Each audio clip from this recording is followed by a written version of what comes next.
encontrar o seu próprio ser, encontrar o nosso próprio ser. Revelar o nosso próprio ser, em outras palavras. Daqui a pouco a gente vai refletir um pouquinho sobre o que é, ou quem é esse nosso próprio ser, nos próximos sermões. Ok? Então, dito isso, finaliza o primeiro sermão, e aí o segundo sermão começa assim. No meio da noite, os mortos, parados em pé contra a parede, bradaram. Queremos ver Deus. Onde está? Morreu? Aí vem Jung barra Basílides. Deus não morreu. Agora, como sempre, vive. Deus é a criatura, coisa definida, e, portanto, distinta do pleroma, como eu falei agora há pouco para você, Felipe. Deus é a qualidade do pleroma, e tudo o que eu disse da criatura também se aplica a ele. Ou seja, Deus é também uma criatura. Tá? Só um momentinho, gente, só um instantinho. Um minutinho só.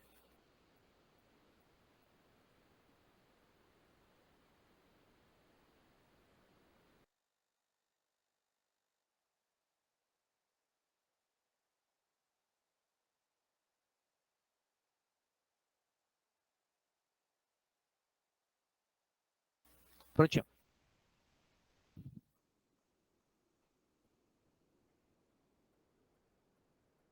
E aí continua aqui o segundo sermão, onde se fala de Deus e do diabo. Quando se fala de Deus, distingue-se, porém, dos seres criados no sentido de que é mais indefinido e indeterminável do que eles. É menos diferenciável que os seres criados, pois a base de sua existência é a plenitude efetiva. A qualidade marcante de Deus é a plenitude efetiva. E o diabo? O vácuo efetivo é a natureza do diabo. Deus e diabo são as primeiras manifestações do nada, que chamamos pleroma. É indiferente que o pleroma exista ou não, uma vez que tudo é contrabalançado e nulo. Na medida em que Deus e o diabo são criaturas, não se anulam, e sim erguem-se um contra o outro, como antônimos efetivos. Então, qualidade básica de Deus, a plenitude. Qualidade básica do diabo, o vazio.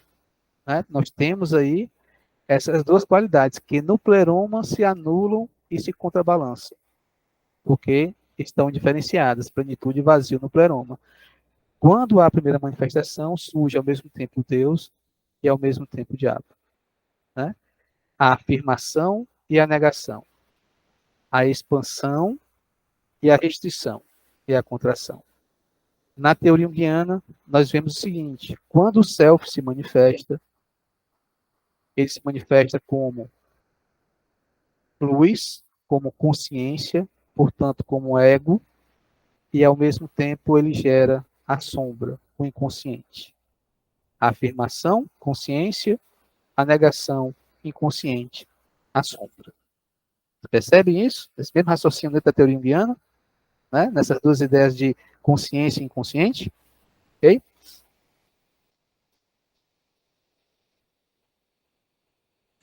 Oi, Valdo. Ah, Nesse caso, a gente pode pensar no self como portador de qualidades também. Então, como algo criado, assim. sim, exatamente. Como portador de potencialidades. O que está no self são apenas potencialidades, possibilidades. Possibilidade de vir a ser. Né? Mas E não é aí, aquela natureza indiferenciada que caracteriza o pleroma. O self. É isso que eu queria saber, se a é, gente identifica o self como pleroma ou como Deus, digamos, uma criatura. isso. Aí é a questão paradoxal mais uma vez. Né? Sempre raciocínio através de paradoxo. Tá? Então, existe o self que se manifestou e trouxe uma imagem arquetípica. Esse self seria uma criatura. Né? A imago Dei é uma criatura. Né? Porque já existe ali como símbolo. Tá? Agora, o self quanto potencialidade é o pleroma, não é criatura. Existe apenas enquanto potencial. Tá? Então, a ideia gnóstica, né, é de que, dentro desse princípio individuationis para os gnósticos, né, nós temos também a visão paradoxal. Ao mesmo tempo que o princípio de individuação para os gnósticos leva à manifestação de algo concreto e diferenciado, por exemplo, uma pepita de ouro. Aquela pepita de ouro é aquela pepita de ouro. É diferente das outras pepitas de ouro, mas é ouro, né? Mas ela é diferente das demais pepitas de ouro. Isso é o resultado de um princípio de individuação, de acordo com os gnósticos. Surgiu aquela pepita de ouro, que é ouro, mas é uma pepita específica. Tá? Então tem essa visão do princípio de individuação para os gnósticos que faz com que haja a manifestação de algo diferenciado, de algo singular, de algo ímpar no mundo concreto. Tá? Mas essa manifestação, ela é reflexo, ela na verdade é uma sombra especular, né, de algo que existe lá nas alturas, que é a centelha divina. Tá? Então vamos pensar aqui no indivíduo, vamos pensar aqui no Felipe. À medida que o Felipe vai se diferenciando ao longo da sua vida, ele vai se tornando o Felipe, manifesto. Tá? Isso pode ser o princípio de individuação. Pode ser. Mas por que pode não ser o princípio de individuação? Porque esse tipo manifesto, ele pode não estar conectado com a sua estrela, com a sua fonte, que seria esse self primordial. Esse tipo manifesto pode ter se perdido, pode ter perdido o contato com essa sua fonte primordial. O processo de individuação, propriamente dito, para os gnósticos e para Jung, na teoria junguiana, é fazer com que surja primeiramente o Felipe manifesto, o ego do Felipe, e depois a conexão do ego do Felipe com a sua estrela, com o seu self, para que ele possa revelar o seu ser na sua vida. Essa é a visão correta da individuação, tanto para Jung como para os gnósticos, porque é uma coisa só. Jung pega isso lá dos gnósticos, entende? Então, nessa visão paradoxal, a gente pode ver o ego como uma revelação do self, uma manifestação do self, tá? Isso seria, assim, né, princípio de individuação, mas a gente pode ver o ego como algo que se afastou do self, e se perdeu esse contato com o self. Isso é patologia para Jung. E para os gnósticos também. Ok? Então, né, nesse resgate da união, da integração, nós precisamos transcender também Deus e o diabo, na visão gnóstica. Na visão junguiana, nós precisamos transcender persona e sombra. O ego sempre vai existir, mas o ego precisa transcender. E além, precisa se libertar da influência da persona e da influência da sombra. Ok? E aí, no segundo sermão, ele vai falar de Abraxas, né? Abraxas, que é esse Deus aqui revelado pelos gnósticos. A efetividade os une. Paira, portanto, sobre ambos. É um Deus acima de Deus, já que em seu efeito reúne a plenitude e o vácuo. Esse é um Deus que não conheceis, pois a humanidade o esqueceu. Nós o chamamos pelo seu nome, Abraxas. É ainda mais indefinível que o Deus e o diabo. Então, integrando Deus e o diabo, ou seja, anteriormente essa divisão entre plenitude e vácuo, integrando essa divisão, plenitude e vácuo, né, existe um ser da efetividade. E já é uma diferenciação do pleroma, porque já está atualizando uma qualidade que é a efetividade. Esse primeiro ser, esse primeiro Deus, para os gnósticos, recebe o nome de Abraxas. Dito isso, né, finaliza o segundo sermão. Os mortos, então, provocaram um grande tumulto, pois eram cristãos. Ao finalizar o segundo sermão. E aí começa o terceiro sermão.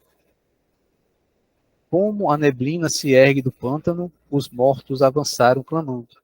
explica melhor esse Deus supremo. Aí o terceiro sermão vai tentar explicar Abraxas. É difícil definir a divindade de Abraxas. Seu poder é maior porque o homem não percebe. Do sol retira o sumo bom, do diabo o infino malo, mas de Abraxas a vida, totalmente definida, a mãe do bem e do mal. Abraxas é o sol e ao mesmo tempo a garganta eternamente voraz do vácuo.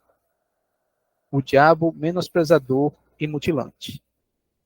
O que o Deus Sol fala é vida, o que o diabo fala é morte.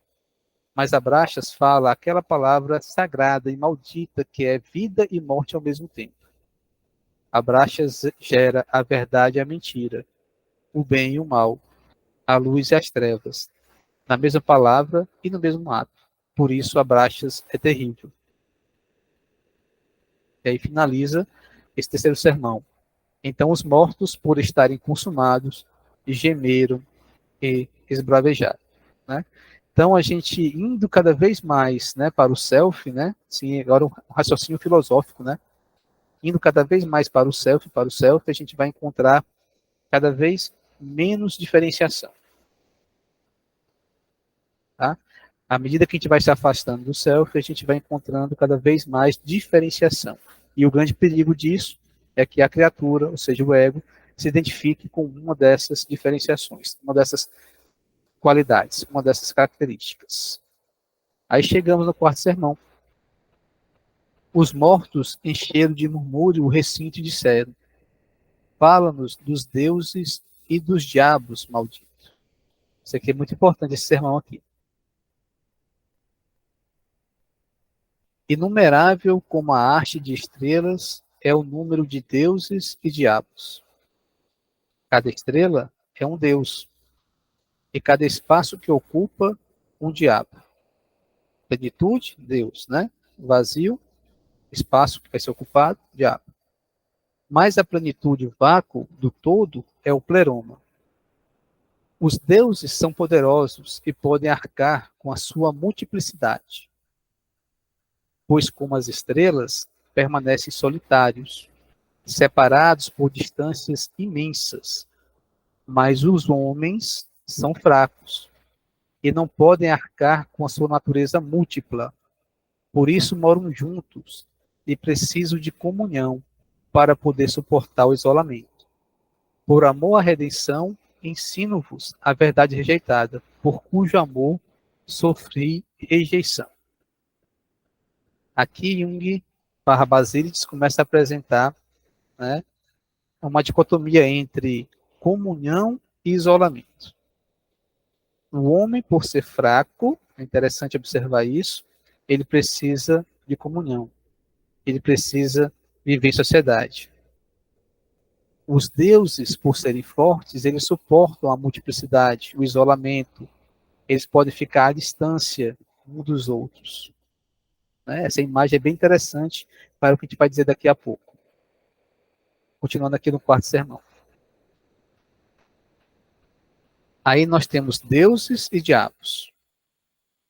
Nós temos o primeiro Deus, o primeiro é o começo, é o Deus Sol.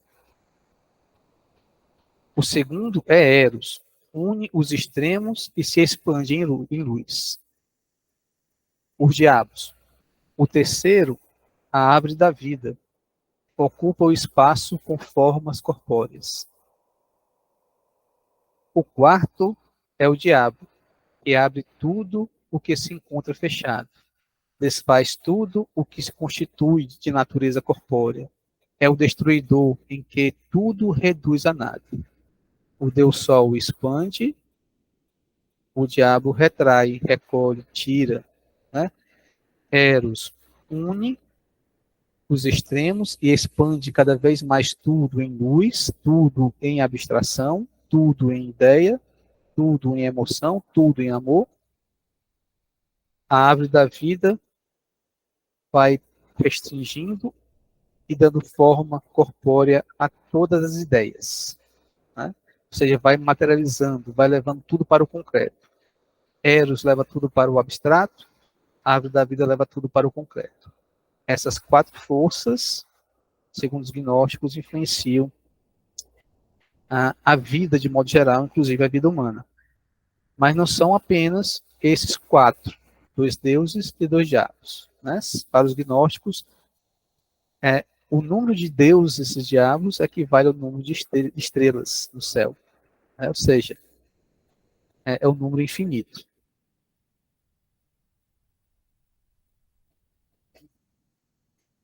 Os deuses brilhantes formam um mundo celeste, que é múltiplo e infinitamente disperso e crescente. O Deus Sol é o Senhor Supremo deste mundo. Os deuses escuros formam o mundo terrestre. São simples e infinitamente decrescentes e minguantes. O diabo é o mais abjeto senhor deste mundo. O espírito lunar, satélite terrestre, menor, mais frio e mais morto que a terra. Não há diferença entre o poder dos deuses celestes e dos terrestres. Os celestes aumentam, os terrestres diminuem. Incomensurável é o movimento de ambos. E essas 2 forças se equilibram no universo. Essas 2 forças se equilibram na vida. Essas 2 forças se equilibram em cada um de nós, porque para os gnósticos nós somos microcosmos. Então nós temos também, né, os nossos deuses. E nós temos também os nossos diabos. As forças que expandem, as forças que recolhem. E, de acordo com os gnósticos, nós temos também a nossa estrela. E à medida que a nossa estrela vai brilhando em nossa vida, a gente vai evoluindo no princípio de individuação e vai se tornando como se fosse um Deus, com a sua própria estrela. Tá? Essa estrela, metaforicamente, seria o Self para Jung. Quinto sermão. Começa assim: os mortos escarneceram e vociferaram. Ensina-nos, tolo, a respeito da igreja e da santa comunhão. Aí nós temos agora aqui 2 forças identificadas, né, no quinto sermão. A Mãe Celestial e o Falos. Mater Coelestis e Falos. Espiritualidade que concebe e acalenta. Ela é feminina. A espiritualidade do homem é mais do céu, vai para o mais vasto. A da mulher para a terra, vai para o mais ínfimo. E quanto ao Falos, a sexualidade que gera e cria é masculina. A sexualidade do homem é mais da terra, a da mulher mais espiritual. Como deuses, são 2 forças que influenciam o universo, a vida, os seres, dentre eles os seres humanos. Espiritualidade e sexualidade. Tá? Sendo que ela se manifesta de forma diferente no homem e na mulher. Como diz aqui. A espiritualidade no homem é mais do céu, vai para o mais vasto. Interessante que ela é feminina, seria a nossa ânima. A da mulher, mais da terra, vai para o mais ínfimo, ela é mais específica. Né? E quanto à sexualidade? Do homem é mais da terra, e a da mulher é mais espiritual. Então a sexualidade do homem é para a terra, para as coisas da terra. Na mulher é para as coisas abstratas, menos concretas. Mendaz e diabólica é a espiritualidade do homem que vai para o mais ínfimo. Mendaz e diabólica é a espiritualidade da mulher que vai para o mais vasto. Cada um deve ir para o seu próprio lugar. O homem e a mulher, quando não dividem seus caminhos espirituais, tornam-se diabos um para o outro, pois a natureza da criatura é a individualidade. A sexualidade do homem tem curso terreno, a da mulher é espiritual. O homem e a mulher, quando não distinguem sua sexualidade, tornam-se diabos um para o outro, como se cada um tivesse que exercer da sua forma. Né? Continuando. O homem se distinguirá da espiritualidade e da sexualidade. Chamará espiritualidade mãe, colocando-a entre o céu e a terra. E a sexualidade, Falos, colocando entre si mesmo e a terra, pois mãe e Falos são demônios super-humanos que revelam o mundo dos deuses. A espiritualidade e a sexualidade não são qualidades vossas, nem coisas que possuis e contendes, mas que vos possuem e contêm, pois são demônios poderosos, manifestações dos deuses, e por conseguinte, coisas que vos ultrapassam. Existentes em si mesmas. Nenhum homem tem espiritualidade ou sexualidade próprias, mas coloca-se sob as leis da espiritualidade e da sexualidade. Né? Mais uma vez, aquela ideia da diferenciação. Né? Entender as qualidades também como criaturas. E a gente precisa se diferenciar dessas criaturas, dessas coisas criadas, para que a gente possa cada vez mais se aproximar da nossa essência, do nosso ser, de nós mesmos, da nossa estrela, né, na linguagem dos gnósticos. O homem é fraco, portanto a comunhão é indispensável. Se vossa comunhão não estiver sob o signo da mãe, então está sob o signo do Falos. Nenhuma comunhão é sofrimento e doença. Comunhão em tudo é desmembramento e dissolução. A individualidade leva ao isolamento. O isolamento se opõe à comunhão. São dois movimentos, inclusive estão presentes na psique da gente: a comunhão e o isolamento. Né? Nós precisamos conviver bem com esses dois movimentos. Né? Até o processo de individuação tem a ver com isso, porque individuação não se dá no isolamento.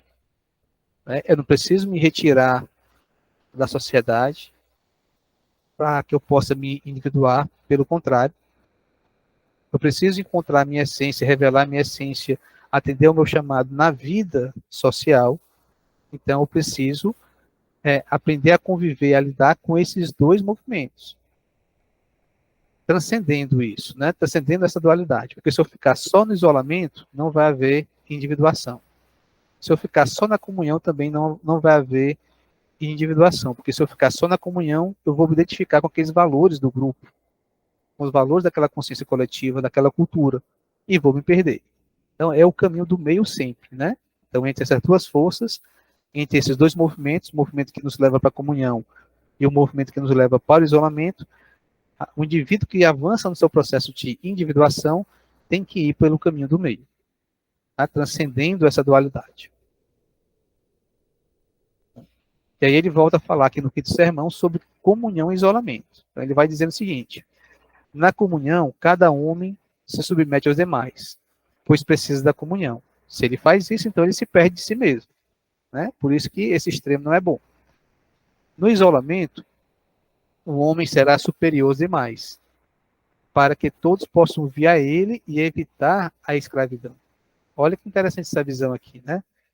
Então, no isolamento, quando esse homem consegue, ao viver em sociedade, porque ele recebe os demais, né?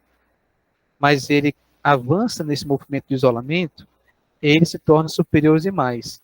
E os demais vão até ele e ele ajuda os demais a superar a escravidão, que é, nessa visão aqui, a identificação com os valores de uma coletividade, de uma cultura, de uma consciência coletiva, que tem a ver com a comunhão excessiva. Okay? Na comunhão, haverá continência. No isolamento, prodigalidade. Comunhão é profundeza. Isolamento é elevação. A medida certa da comunhão purifica e preserva. No isolamento, essa medida certa purifica e aumenta. Comunhão nos dá calor, isolamento nos dá luz. Então, nós precisamos dos dois movimentos. Não no excesso, não no extremo, mas nesse caminho do meio. O demônio da sexualidade se aproxima de nossa alma feito serpente, semi-humano. Surge como pensamento e desejo. O da espiritualidade mergulha sobre nossa alma como um pássaro branco, semi-humano. Surge como desejo e pensamento. A serpente é uma alma terrena, semidemoníaca, um espírito, e semelhante ao espírito dos mortos. Assim como estes, também pulula entre as coisas da terra, fazendo-nos temê-las, ou espicaçando-nos com desejos imoderados. A serpente tem natureza semelhante à da mulher. Sempre procura a companhia dos mortos retidos pelo feitiço da terra, os que não encontram, os que não encontraram o caminho mais além, que leva ao isolamento. A serpente é meretriz, entrega-se a orgias com o diabo e com os maus espíritos. É tirana e algoz maldosa. Sempre seduz os mais vis. O pássaro branco é a alma semiceleste do homem. Dialoga com a mãe, descendo de quando em quando. O pássaro tem natureza semelhante à do homem e é pensamento efetivo. Casto e solitário, é mensageiro da mãe. Sobrevoa a terra a grande altitude. Infunde isolamento. Da ciência dos distantes que já se formam e estão consumados. Leva a nossa palavra à mãe nas alturas. Ela intercede, avisa, mas não dispõe de poder contra os deuses. Né? E aqui, como a gente vinha falando anteriormente, nos sermões anteriores, né, da dualidade entre Deus e o diabo, né, no seu aspecto masculino, os gnósticos também compreendem essa dualidade no aspecto feminino de Deus e do diabo. Né?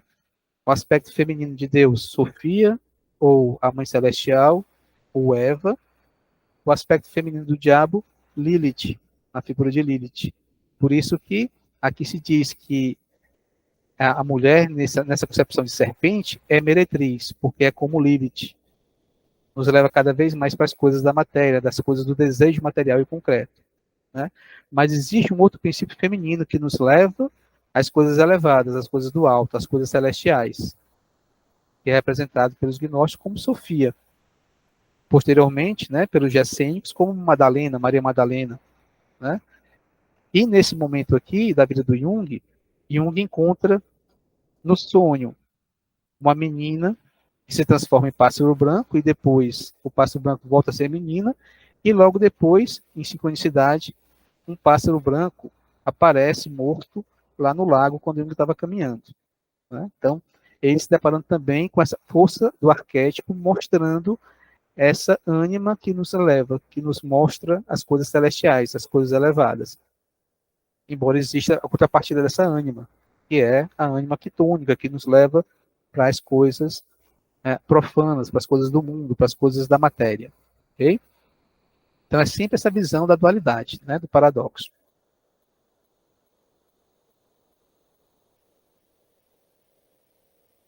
Aí finaliza este sermão aqui, né? Aliás, o sexto sermão, tinha escrito errado aqui. Finaliza o sexto sermão.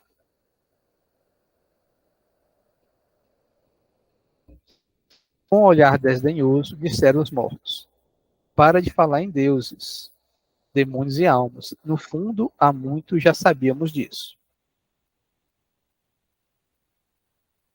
Mas quando sobreveio a noite, os mortos avançaram de novo, com lamentável aspecto, e disseram: tem mais uma coisa que esquecemos de mencionar.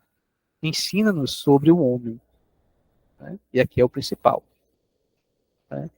E como é o principal, pedi aqui permissão para vocês para dar uma lida aqui nesse último sermão, que é o sétimo sermão, que é bem curtinho,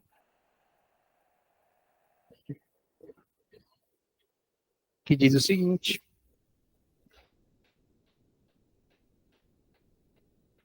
mas quando sobreveio a noite, os mortos avançaram de novo com lamentável aspecto e disseram: tem mais uma coisa que esquecemos de mencionar.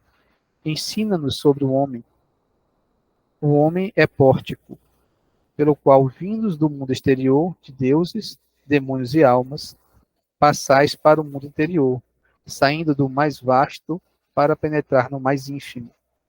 Pequeno e efêmero é o homem, já se encontra atrás de vós, e mais uma vez vos achais no espaço sem fim, no menor ou mais íntimo infinito. A incalculável distância paira uma estrela solitária no zênite. Esse é o único Deus desse homem. Esse, o seu mundo, seu pleroma, sua divindade. Essa é a estrela, gente. Essa é a estrela que vale ao self para Jung. Tá? Nesse mundo, é homem Abraxas, o criador e também o destruidor de seu próprio mundo. Então, o homem também é o Deus Sol e também é o diabo. Essa estrela é o Deus e o destino do homem. Esse o único Deus que o guia. Nele vai o homem repousar. Rumo a ele segue a longa jornada da alma depois da morte. Nele brilha como luz tudo o que o homem traz de volta do mundo mais vasto. A esse único Deus, o homem erguerá suas preces. A prece intensifica a luz da estrela. Lança uma ponte sobre a morte. Prepara a vida para um mundo mais ínfimo e aplaca os desejos irrealizáveis do mais vasto. Quando o mais vasto esfria, a estrela arde. Entre o homem e o seu Deus único, nada se interpõe, desde que se possa desviar os olhos do espetáculo flamejante de Abraxas. O homem aqui, Deus lá. A fraqueza e o nada aqui. Lá, o poder eternamente criador. Aqui nada além de trevas e gélida umidade. Lá, completamente sol. Então os mortos se calaram e subiram como fumaça de fogueira, de pastor, que passou a noite zelando pelo rebanho. Né? E aí, para a gente finalizar e abrir aqui para algumas perguntas, comentários, né, trazendo aqui duas lâminas bem interessantes que nós já meditamos um pouquinho, né, já refletimos um pouquinho no grupo de estudos sobre o tarô, a lâmina da estrela e a lâmina do sol. Felipe, bem-vinda, que fazem parte do grupo de estudo, a Laís também, né, viram que nós já conversamos bastante sobre esse simbolismo e vimos que o sol, né, que representa essa estrela dita aqui no sétimo sermão, equivale ao Deus que se manifesta em nós. Né, que a gente faz todo um percurso, toda uma jornada, que equivale ao processo de individuação, para que a gente possa encontrar esse Deus que se manifesta em nós, esse poder superior que se manifesta em nós, para que assim a gente possa dar um passo adiante, né, e chegar no outro arcano, que é o que a gente vai repetir ainda hoje, que é o julgamento, que é o chamado, para que a gente possa então realizar na nossa existência essa missão que foi nos dada por esse Deus que se manifesta em nós. Na teoria junguiana, esse Deus que se manifesta em nós é o Self. Né? Na lâmina da estrela, a gente viu que tudo isso ocorre a partir de um movimento natural, a partir de um fluxo natural, espontâneo, natural, que cabe a gente apenas se abrir para isso e permitir, né, que as coisas possam fluir e nos levar nessa direção do nosso Deus interior, do nosso Self. Né? Que é diferente de uma lâmina anterior, que a gente refletiu um pouquinho, que era a torre, né? E partir de uma presunção egóica de você querer se tornar um Deus, né? Em vez de manifestar um Deus, em vez de ser servo de um Deus. Né? Então, na torre nós vimos o perigo de um ego inflado. Na estrela nós vimos a solução desse perigo, né? A saída desse perigo, que é reconhecer o poder superior e se conectar com esse poder superior. O resultado dessa conexão é a revelação desse ser superior, desse Deus superior na nossa existência, representado pela lâmina, o Sol. Tá? Então, nesses 7 sermões aos mortos, que nós vimos aqui um pouquinho, né, e podemos introduzir aqui alguns pensamentos gnósticos, né, e podemos mostrar a relação da teoria junguiana com esses pensamentos gnósticos, e mais do que isso, podemos também enfatizar como que Jung começou a experienciar essa psicoobjetiva e como que ele conseguiu, a partir do gnosticismo, teorizar sobre essa psicoobjetiva, nós vimos a importância do indivíduo manter a sua individualidade. Né? Então, nós vimos que o processo de individuação é isso, é a gente preservar, a gente manter, a gente desenvolver a nossa individualidade. E que o grande perigo nessa jornada é quando a gente é capturado por um aspecto da psique objetiva. É como se você se identificasse apenas com um Deus, né? Apenas com uma força de todo esse vasto universo e se perdesse dessa totalidade. Toda vida que isso ocorre em nossas vidas, nossa existência, a gente afunda no processo patológico, psicopatológico. Então essa é a compreensão que Jung traz do gnosticismo para a sua teoria da personalidade e para a sua teoria da psicopatologia. Ok? Então, aproveitar esses momentos finais aqui para que a gente possa fazer aquele bate-papo, né, e comentar alguma coisa a mais, né? Quem quiser trazer mais alguma informação, até mesmo do grupo de estudo lá de mitologia ou do tarô, quiser apresentar alguma coisa aqui, gente, fique à vontade. O pessoal da aula, da capacitação, quiser fazer alguma pergunta, né, também fique à vontade. Felipe. Eu só queria fazer um comentário aqui sobre essa aula, né, dos 7 sermões, de que é engraçado como que ela nos ensina, né, eu não tinha pensado nisso, né, depois dessa aula que eu percebi, né, como a gente lida com os mortos, né, ou seja, ou os demônios, ou esses espíritos que nos provocam esses sobressaltos, assim, que nos assombram, né, que o Jung estava sendo assombrado aí, né, por certos espíritos. Ele teve que fazer meio que terapia com eles, né? Uhum. Exatamente. Então ele teve que dialogar, teve que dar um sermão para os mortos, né? Então, de certa forma, nós também temos que dar esses sermões aos mortos, né? Ensinando eles a viverem ao paradoxo, né? Que é tão difícil assim, né? E à medida que que você foi lendo aqui os sermões, eu senti esse incômodo, assim, sabe? Eu não estou entendendo o que é exatamente isso, porque uma hora é uma coisa, outra hora é... Porque sempre quando você fala em diabo, você já pensa numa coisa que não é para você seguir, ou uma coisa ruim, uma coisa a ser descartada. E daí automaticamente ele fala, não, mas Deus e diabo são duas criaturas opostas, eles estão ali para conviver juntos, e aí você começa a não entender, né?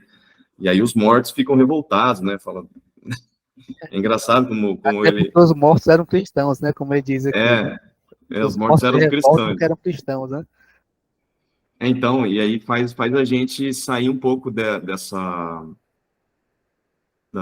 desse pensamento unilateral, né, de que o caminho está acima da meta, né? É isso que sempre você fala, né, Val?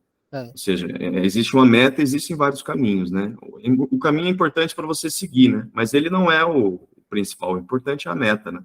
isso, E isso. aí, isso é tanto com nós, como psicoterapeutas, também a gente recebe nossos pacientes, recebemos vários mortos deles, né?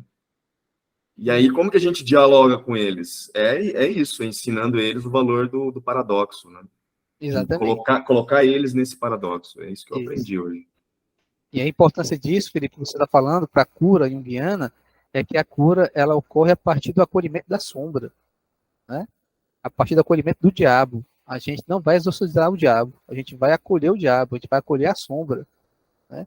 E permitir que ela viva em comunhão com Deus, né? O diabo em comunhão com Deus, a sombra ou as trevas em comunhão com a luz, né? E suportar essa dualidade, suportar esse paradoxo. Esse texto aí devia estar lá no prático da psicoterapia, Uhum. para ensinar como é que a gente deve tratar os mortos, né? É, Ou esses espíritos. exatamente. E Jung teve muito medo de publicar essa obra, né? Tanto é que ele recusou bastante tempo, né? A publicação dessa obra aí, desses Sete Sermões aos Mortos, né? Até porque ele dizia que era apenas um joguete, uma brincadeira da sua juventude. Ele dizia assim, se referia assim aos Sete Sermões aos Mortos. Mas ele tinha feito algumas cópias, tinha entregue para algumas pessoas do seu círculo, né? E algumas pessoas, né, acharam muito interessante, outras não entenderam nada, né? Mas assim, Jung sempre se referia aos Sete Sermões aos Mortos como exatamente assim aquele nascedouro, né, da sua obra, né? Assim, então toda a obra do Jung está contida aí nos Sete Sermões aos Mortos, né? Toda a obra, toda mesmo. É importante a gente estar olhando ele agora nesse momento, né? Refletindo sobre ele. Célia? Bom dia, porque eu Bom dia, Célia. esteja atrasada, Evalda, desculpa. mas eu estou numa maior correria aqui, mas aí dentro desse assunto, né, aí dos sermões, desses sermões dos mortos, é que nós, né, pensa assim, sabe, só um comentário assim, que temos todo dia, né, que alimentar os nossos deuses e os nossos demônios, né? Alimentar, no sentido que eu digo, conversar com eles. Consciência, né? Tomar consciência deles, né? Sim. Botar uma cadeirinha ali do lado, né? Tem até um livro, né, Valdo, que alimente seus deuses e demônios, né? Da forma de enfrentar, né? E eles só precisam da nossa luz, né? Esses demônios. Assim, eles precisam da nossa luz, na verdade, né? A gente tem que cair nessa realidade assim, sabe? É só um comentário que eu vou colocar, porque eu entrei já atrasado na aula. Perfeito, Célia. Perfeito. E aí, duas observações em cima do seu comentário, Célia. Primeiramente, sim, como diz aqui o próprio texto dos Sete Sermões aos Mortos, né? Nós não temos os deuses e os demônios, né? Mas eles têm a gente, né? Eles podem ter a gente, né? Se a gente não tiver consciência deles, eles dominam a gente, né? Então é importante tomar consciência deles. E exatamente a importância disso, né? Alimentar esses deuses e esses demônios é tomar consciência deles e procurar se diferenciar dessas duas forças, né? Forças de deuses e forças de demônios, né? Para que a gente possa manter a nossa individualidade. E a grande mensagem que eu vejo aqui dos Sete Sermões, resumindo isso, né? Todos os Sete Sermões, é quando ele fala no sétimo sermão sobre o homem, né? E fala que o homem tem a sua estrela. Todo homem tem a sua estrela. Todo homem é o seu Abraxas, todo homem é o seu Deus, é o seu diabo, né? Então, o homem é visto como um microcosmo, né? O que existe no macro existe no microcosmo do ser humano. E que o desafio para esse ser humano é conhecer a sua estrela e permitir que a sua estrela se manifeste aqui na Terra. E é exatamente isso que é o princípio de individuação, né? É você se manifestar de forma diferenciada, de forma única, de forma singular, mais conectado com a sua estrela, né? Conectado com a tua força superior, com o teu poder superior. Tem a ver com quem você é. Então, de forma que cada indivíduo, né, como não está dizendo, é único, é singular. Nós podemos até viver em comunhão, compartilhando algumas coisas, né? Mas a gente não pode perder a nossa individualidade nessa comunhão. Tem que se preservar, né? E como nós não podemos viver em isolamento, nós precisamos da comunhão, também a gente não pode ficar totalmente isolado, né? Tem que ficar ali convivendo com os demais.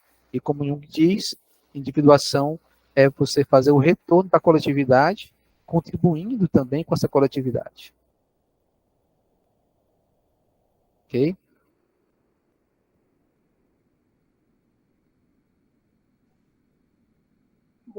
Bom dia, pessoal. Eu não tinha... Felipe, bom dia. Vocês aí, alunos. A aula está muito boa, mas eu estou tão corrida aqui, sabe? Um menino doente. Mas, assim, a aula foi excelente, sabe? Muito boa mesmo. Obrigado, Célio. Obrigado, Célio. Eu desejo assim, um bom dia. Se der tempo, Evaldo, eu continuo a assistir as outras aulas. Senão, não sei se eu participo. Eu vou tentando aqui. Tá?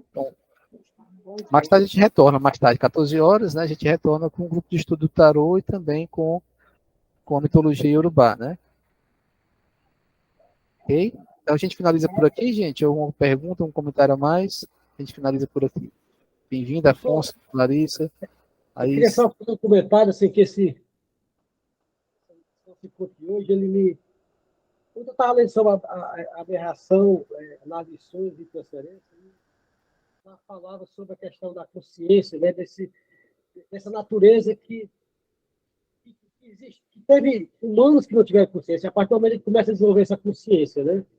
E a gente fala muito de inconsciente, com algo assim também invisível, que sempre nos atraiu, e a consciência como se fosse algo menor. Eu, depois desse encontro de hoje, eu percebo da importância que tem dessa consciência e começo a entender o porquê de desenvolver essa consciência, porque Pleroma criatura, Pleroma não seria nada se não fosse a criatura.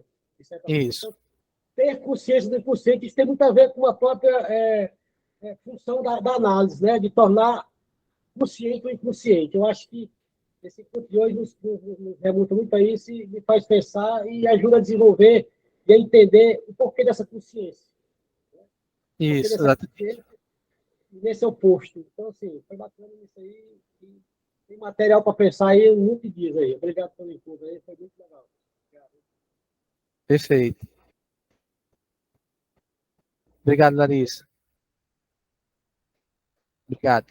Então, gente, a gente se encontra às 14 horas, coloco lá o link lá no grupo dos membros, né, e também do pessoal do grupo de estudo, para a gente refletir sobre a lâmina, o julgamento, tá? E também sobre as Yami Oxorongá, né, as três feiticeiras, ou as três mães primordiais da mitologia iorubá. E a gente volta daqui a pouco, então, 14 horas de Brasília, pessoal de Portugal. Até mais, gente. Tudo de bom para vocês, hein?